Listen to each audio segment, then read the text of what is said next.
Okay, moving on to the third part of Heidegger's Origin of the Work of Art, I just want to say something very briefly. What he's trying to do in the third part is talk about the origin of the creative process. That is, where the hell does art come from? How does somebody think up a beautiful work of art? How does somebody write a beautiful song? How does somebody paint a beautiful picture? How does someone write a novel? How does someone come up with a scientific hypothesis? Where did Einstein get the idea of relativity? This seemingly happens ex nihilo, that is, out of nothing, right? And Heidegger wants to rethink the Greek word techne, which means, remember, both art and technology. And he wants to think of it in terms of this bringing forth of this poiesis, of this kind of poetry, okay? And what he ends up saying first, and this will be just sort of an overview video. We'll get more into the weeds, although it's hard to really get into the weeds with this stuff because it's very technical. Art is created ex nihilo, out of nothing, except nothing in the sense we've been talking about it, namely as the not of being, or the difference of beings between each other, the very thing that allows things to be possible, the differentiation of things, the thing differentiating itself from itself and other things, the very thing that creates the essence of meaning, namely nothing, or is notness.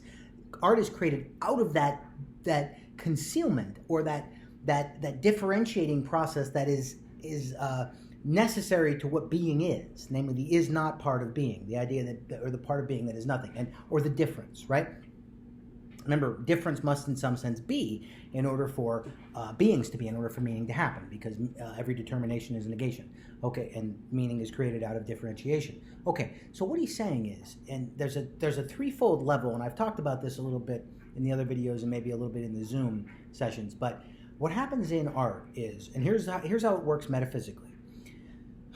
There's a primary difference, a primary tension, a primary polemos in being itself between revealing and concealing. That's what being is. So being images itself as this tension. Being shows itself. Remember, back to the sacramental nature. Being images itself in terms of the conflictual union between revealing and concealing. That's being with a Y is that very difference, is that very tension between revealing and concealing that is truth itself. Remember, truth is aletheia, revealing and concealing. Okay, that tension images itself again in the conflictual polemos, or conflictual union, that is difference, tension between earth and world. Earth being concealment, world being revealment. World always tries to bring earth into unconcealment. Earth always resists and pulls back, and there's that tension there. So being images itself in the conflictual union between revealing and concealing, that is truth, which images itself in the conflictual union, or polemos, between earth and world, which comes together for Heidegger in this term he calls the rift, right? In German, Riss. It's a kind of sketch or a figure where somehow possibilities come out of this tension. And so he adds a little bit more. That's what's going on sort of objectively on being side. This tension is continually revealing itself. However, it's not without the interaction of Dasein. Namely, the artist has to sort of pull it out there. There's a great line in there that it sort of says, let me see if I could find it here. And it sort of summarizes this as best as you can try to summarize it. He quotes Albrecht Dürer, "For in truth, art lies hidden within nature. He who can wrest it from her has it." Wrest here means to draw out the rift and to draw the design with the drawing pen on the drawing board. How can the rift be drawn out if it is not brought into the open region by the creative projection, that is possibilizing, of a rift as a rift, which is to say, brought out beforehand as strife of measure and unmeasured. Truth there lies hidden in nature as a rift design, or true, there lies hidden in nature a rift design, a measure and a boundary, and tied to it a capacity for bringing forth. That is art. What he's saying is kind of like, Michelangelo would say when he saw a slab of granite that he saw David in there, or a statue in there. He saw it and he was just pulling it away. In other words, in the earth is sort of locked possibilities. Earth wants world, in other words. Earth wants to be worlded. Earth wants to mean something. It wants to be subsumed into the possibilities of Dasein. Okay, so being reveals itself in the conflictual union of revealing and concealing, which reveals itself in the conflictual union of earth and world, which comes together in the rift. Now, key line on page 198. We already talked about this a little bit in the Zoom. I'll just mention it again.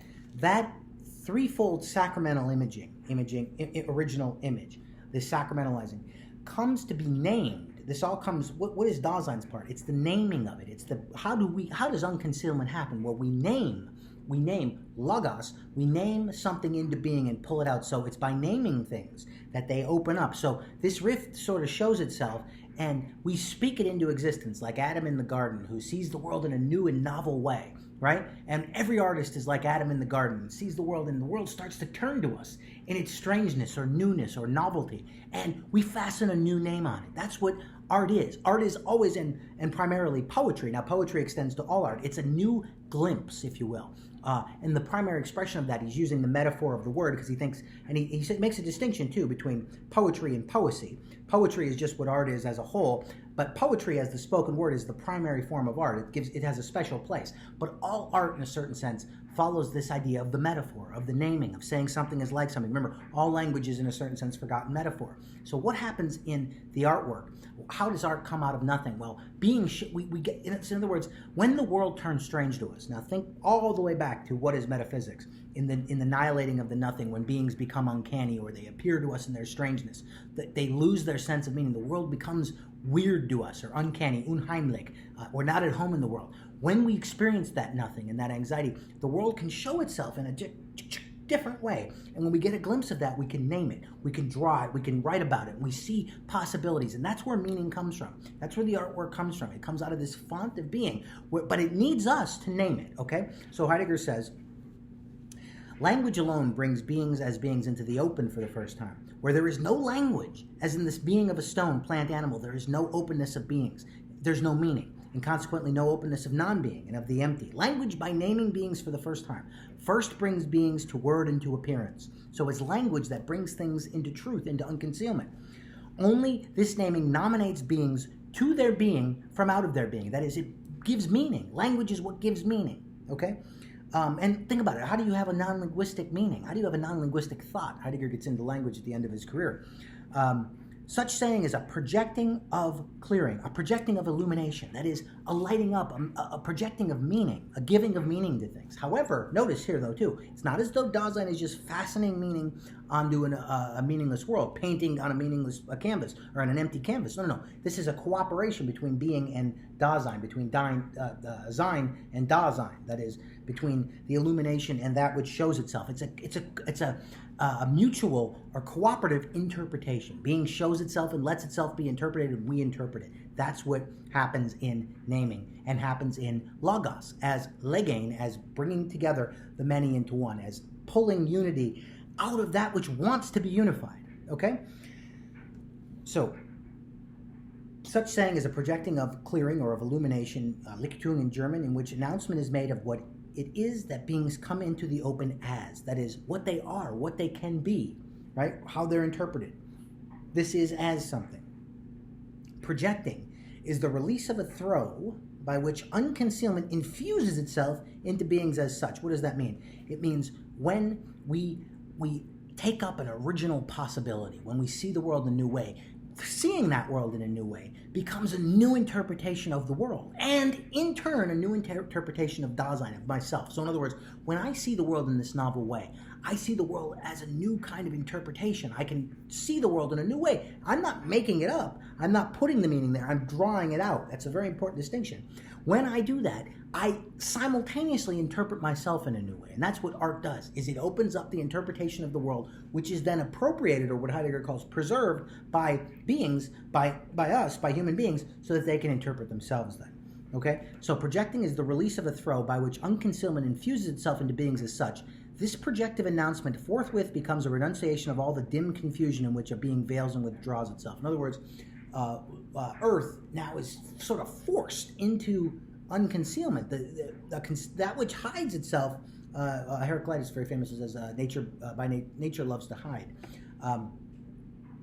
Being, in a certain sense, wants to conceal itself, as, Earth being a part of being a part of what is, but we draw that out and we bring it out and we interpret it, and because it wants to be interpreted as much as it wants to hold back, okay? And that's the mystery of existence for Heidegger. And by the way, it's the forgetting of all this that's where science fails for Heidegger. Projective saying is poetry, the saying of world and earth, the saying of world and earth, the saying of the arena of their strife, and thus of the place of all nearness and remoteness of the gods. Poetry is the saying of the unconcealment of beings. In other words, this is the sacred dimension of being, the part of the hidden part, the is-notness, the difference, the nothing, right? It's when we get glimpses of that mysterious part where it comes out for a second, that's where you can experience God.